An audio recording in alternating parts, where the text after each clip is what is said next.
भारत सरकारने प्रतिबंधित केलेल्या अनधिकृत बोगस कापूस बियाणाचा साठा कृषी विभागाने जप्त केला।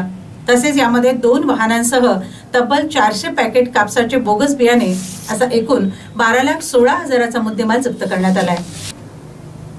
प्रवीण वासुदेव साखरकर, रमेश सुखदेव लांजेवार, किशोर रामराव वाटमोडे सर्व राहणार गवंडी असे आरोपींची नावे आहेत। 9 जून 2025 ला बाबुळगाव पोलिसांना गोपनीय माहिती मिळाली की बाबुळगाव बसस्थानक येथे इको वाहनामध्ये भारत सरकारने प्रतिबंधित केलेले अनधिकृत कापूस बियाण्याची वाहतूक करण्यात येत आहे।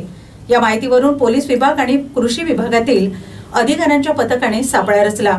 तेव्हा या पथकास 50 packet Glypho Guard, 50 packet Tilak, 300 packet ही नावे असलेली अनधिकृत कापूस बियाण्याचे एकूण 400 पॅकेट आढळून आले।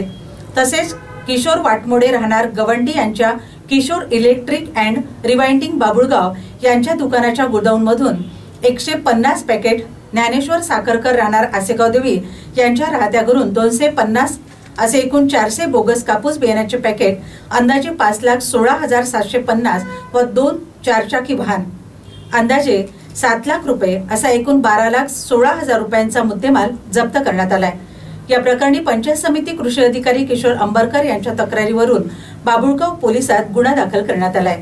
ही कारवाई जिल्हा अधीक्षक कृषी अधिकारी संतोष डाबरे, जिल्हा परिषद कृषी विकास अधिकारी लहुदास आडे, मोहीम अधिकारी प्रवीण जाधव यांच्या मार्गदर्शनात मंडळ कृषी अधिकारी सुरेश गावंडे, कृषी अधिकारी संजय पवार, विस्तार अधिकारी CS हेडाऊ यांच्यासह बाबुळगाव पोलिसांनी केली।